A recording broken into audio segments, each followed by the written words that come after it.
শুভ সকাল বন্ধুরা। আজ 20 আগস্ট বৃহস্পতিবার। আজকের সকালের বরাক তথা সমগ্র আসামের গুরুত্বপূর্ণ খবরগুলি হলো, রেশন কার্ড না থাকা হাজার হাজার পরিবারদের জন্য এবার ভালো খবর। নতুন করে রেশন কার্ড আবেদন করতে পারবেন আপনিও। মাত্র 60টি নথি থাকলে নতুন করে রেশন কার্ড পাবে আপনার পরিবার। আবেদন সম্পূর্ণ হলেই রেশন কার্ড পেয়ে যাবেন। রেশন কার্ড পেতে প্রথমেই আপনি আপনার সংশ্লিষ্ট রেশন দোকানির সাথে যোগাযোগ করতে হবে। এরপরে অফিসিয়াল ওয়েব পোর্টালের মাধ্যমে ডাউনলোড করতে হবে প্রপত্র, অথবা স্থানীয় এফডিপি এবং সিএ মহকুমা কার্যালয় থেকেও প্রপত্র সংগ্রহ করতে পারবেন।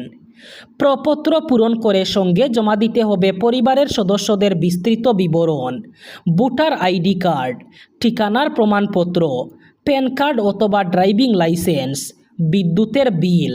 সেই সাথে পরিবারের কোনো রেশন কার্ড নেই বলে গ্রাম প্রধানের দ্বারা লিখিত প্রমাণপত্র দিতে হবে। আবেদনকারী মহিলা ভারতীয় নাগরিক হতে হবে। পরিবারের বার্ষিক উপার্জন 4 লাখ টাকার নিচে হতে হবে। জেলা মহকুমা খাদ্য বিতরণ এবং গ্রাহক পরিক্রমা কার্যালয়ে দাখিল করতে পারবেন আবেদন। একবার আবেদন সম্পূর্ণ হলেই আপনি লাভ করবেন নতুন রেশন কার্ড। বাগাবাজার গ্রাম পঞ্চায়েতের বিরুদ্ধে প্রধানমন্ত্রী আবাস যোজনার সরকারি গড়, অরুণোদয় প্রকল্প এবং রেশন কার্ড সহ বিভিন্ন সরকারি প্রকল্পের সুবিধা পাইয়ে দেওয়ার নামে টাকা আদায়ের অভিযোগ ঘিরে নতুন করে উত্তেজনা দেখা দিয়েছে। বাগাবাজার আসাম গ্রামীণ বিকাশ ব্যাংকের সামনে আয়োজিত এক গ্রাম সভায় একাংশ গ্রামবাসী এই অভিযোগ তুলেন। অভিযোগকারীদের দাবি, আবাস যোজনার গড় পাইয়ে দেওয়ার আশ্বাস দিয়ে তাদের কাছ থেকে বিভিন্ন অঙ্কের টাকা নেওয়া হয়েছে। কয়েক মাস আগে রাজঘাট এলাকার প্রায় 20 থেকে 30 জন মহিলা অভিযোগ করেছিলেন, সরকারি প্রকল্পের সুবিধা দেওয়ার নামে তাদের কাছ থেকে 20,000 থেকে 40,000 টাকা পর্যন্ত আদায় করা হয়েছে। এমনকি আবাস যোজনার প্রথম কিস্তির টাকা পাওয়ার পরও উপভোক্তাদের কাছ থেকে 5,000 টাকা করে নেওয়ার অভিযোগ ওঠে। তবে সমস্ত অভিযোগ অস্বীকার করেছেন বাগাবাজার গ্রাম পঞ্চায়েতের সভানেত্রী সাহেলা পারভিন। তার দাবি, অভিযোগকারীদের অনেকেই সংশ্লিষ্ট পঞ্চায়েত এলাকার বাসিন্দা নন। একটি স্বার্থান্বেষী মহল পরিকল্পিতভাবে পঞ্চায়েতের ভাবমূর্তি নষ্ট করার চেষ্টা করছে। তিনি অভিযোগ করেন, কারো কাছে প্রমাণ থাকলে তার প্রশাসনের কাছে জমা দেওয়ার উচিত। তদন্তে অভিযোগের সত্যতা প্রমাণিত হলে আইন অনুযায়ী ব্যবস্থা নেওয়ার পক্ষেও তিনি মত দান করেন। গত কয়েকদিন তীব্র গরমের পর এবার আগামী 2-4 দিন রাজ্যের প্রতিটি জেলায় ভারী বৃষ্টিপাতের সম্ভাবনা। আগামী 22-23 আগস্ট পর্যন্ত রাজ্যের 23টি জেলায় প্রচণ্ড ভারী বৃষ্টিপাতের অ্যালার্ট জারি করেছে আবহাওয়া দপ্তর।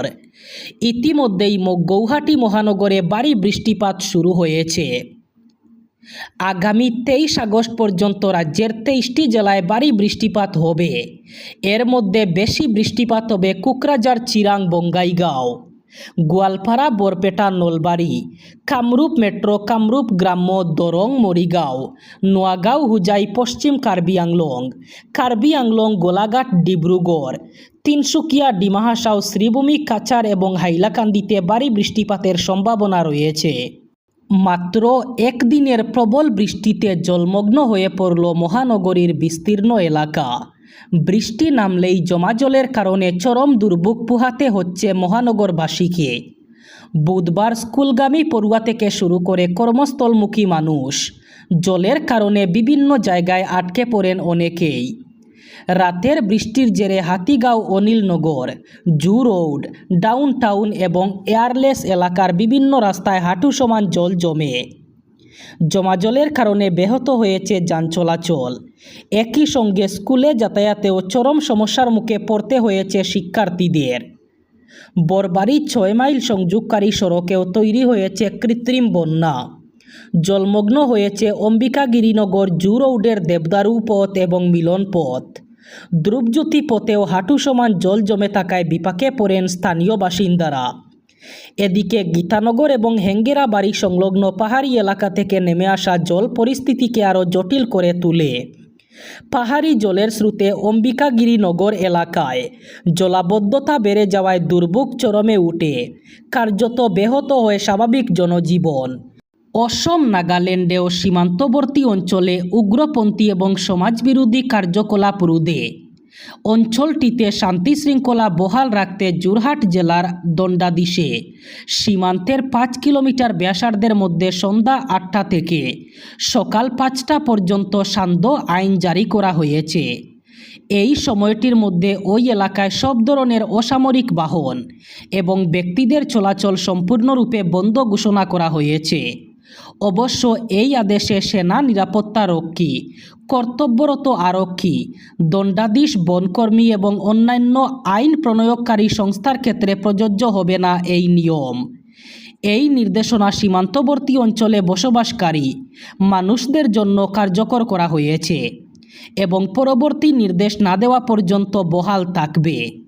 জাতীয় স্তরের পরীক্ষায় স্বচ্ছতা আনতে এবং বিশ্বাসযোগ্যতা তৈরি করতে ন্যাশনাল টেস্টিং এজেন্সি অথবা এনটিএতে বড়সড় সংস্কারের উদ্যোগ নিল কেন্দ্র। এক ধাক্কায় 600 জন বিশেষজ্ঞকে সরিয়ে দেওয়া হলো এনটিএ থেকে। কেন্দ্রীয় শিক্ষামন্ত্রী প্রহ্লাদ যোশী এক্স মাধ্যমে পোস্ট করে এই পদক্ষেপের কথা জানিয়েছেন। এছাড়া পর্যালোচনা বৈঠকের পর প্রশ্নপত্র তৈরির ক্ষেত্রে 4টি স্তরের যাচাই করার ব্যবস্থা চালুর সিদ্ধান্ত নেওয়া হয়। শিক্ষা মন্ত্রকের তরফে জানানো হয়েছে, এনটিএর পরীক্ষার টিমে ইতিমধ্যে পরিবর্তন করা হয়েছে। প্রায় 600 জন বিশেষজ্ঞকে সরিয়ে নতুন বিশেষজ্ঞদের নিযুক্ত করা হচ্ছে। পাশাপাশি আগামী 2 থেকে 3 সপ্তাহের মধ্যে আরও 20 থেকে 25 জন আধিকারিককে এনটিএতে যুক্ত করার পরিকল্পনা করা হয়েছে। দীর্ঘ প্রতীক্ষিত ভারতের প্রথম বুলেট ট্রেন নিয়ে বড় সুখবর। সব কিছু ঠিকঠাক থাকলে আগামী বছরের স্বাধীনতা দিবসের দিন এই ট্রেনের চাকা গড়াতে পারে। প্রথম দফায় মুম্বাই আহমেদাবাদ করিডোরটি আগামী বছরের মধ্যেই চালু করার লক্ষ্যমাত্রা নিয়েছে ভারতীয় রেল। এমনকি রেলমন্ত্রী অশ্বিনী বৈষ্ণব নিজেই জানিয়েছেন, 2027 সালের 15 আগস্টের মধ্যেই গুজরাতের সুরাট এবং বিলিমোরের মধ্যে প্রায় 50 কিলোমিটার রুটে এই ট্রেনটি চলবে। আগামী বছর শুধু 50 কিলোমিটার রুটে এই ট্রেন চালানোর লক্ষ্যমাত্রা নেওয়া হয়েছে। তবে 2029 সালের মধ্যে মুম্বাই এবং আহমেদাবাদ করিডোরের মধ্যে 508 কিলোমিটার রুটে এই ট্রেন চলবে। তবে দেশের প্রথম এই বুলেট ট্রেনের গতি হবে ঘন্টায় সর্বোচ্চ 320 কিলোমিটার। এমনকি এই ট্রেন ভারতীয় রেল পরিষেবার ক্ষেত্রে আমূল বদল আনতে পারে বলেই মনে করছেন বিশেষজ্ঞরা। হাইলাকান্দি জেলায় অরুণোদয় প্রকল্পের হাজার হাজার সুবিধা প্রাপকদের মাসিক ভাতা বিনা কারণে বন্ধ করে দেওয়ার অভিযোগ তুলে আন্দোলনে নামার সিদ্ধান্ত নিল অসম মজুরি শ্রমিক ইউনিয়নের জেলা কমিটি। এর মধ্যে প্রায় সংখ্যালঘু সম্প্রদায়ের 8000 মহিলা রয়েছেন বলে দাবি ইউনিয়নের। অবিলম্বে তাদের বকেয়া ভাতা প্রদান এবং ভাতা চালুর দাবিতে আন্দোলন গড়ে তোলার সিদ্ধান্ত নেওয়া হয়েছে। উত্তর জশনাবাদ 2য় খণ্ডে নূর ইসলাম চৌধুরীর সভাপতিত্বে অনুষ্ঠিত ইউনিয়নের জেলা কমিটির সভায় এই সিদ্ধান্ত নেওয়া হয়েছে। সভায় জেলা সম্পাদক পারভেজ খসরু লস্কর বিগত দিনের সাংগঠনিক কর্মকাণ্ড এবং আগামী দিনের কর্মসূচি নিয়ে বিস্তারিত আলোচনা করেন। জুলাই মাসের আকস্মিক বন্যার 1 মাস কেটে গেছে। জল নেমেছে, ত্রাণ শিবিরও প্রায় খালি। কিন্তু শিবসাগর, চড়াইদেও, যোরহাট এবং গোলাঘাটে পুনর্বাসনের প্রকৃত লড়াই এখনও শেষ হয়নি। কারণ ক্ষয়ক্ষতির পূর্ণাঙ্গ হিসাব এখনও পর্যন্ত সরকারের হাতে নেই। তবুও যে তথ্য উঠে এসেছে তা থেকেই স্পষ্ট, এই বিপর্যয়ের অভিঘাত শুধু কয়েকটি গ্রাম অথবা কয়েক হাজার পরিবারের মধ্যে সীমাবদ্ধ নয়। তার প্রভাব পড়েছে কৃষি, পশুপালন, তাঁত শিল্প, বাসস্থান এবং গ্রামীণ অর্থনীতির প্রায় প্রতিটি স্তরে। দিশপুরের লোকসেবা ভবনে সাংবাদিক বৈঠকে মুখ্যমন্ত্রী হিমন্ত বিশ্ব শর্মা জানান, সরকারি সমীক্ষায় এখনও পর্যন্ত 480 কোটি টাকার ক্ষয়ক্ষতির হিসাব নথিভুক্ত হয়েছে। তবে এই সমীক্ষা এখনও সম্পূর্ণ হয়নি। তার কথায় সব তথ্য সংগ্রহের পর ক্ষতির পরিমাণ 1000 কোটি টাকার গণ্ডি পেরিয়ে যেতে পারে। এবার বরাক উপত্যকার 3 জেলার আজকের আবহাওয়ার খবর। আজ 20 আগস্ট বৃহস্পতিবার বরাক উপত্যকার 3 জেলায় বৃষ্টির সম্ভাবনা।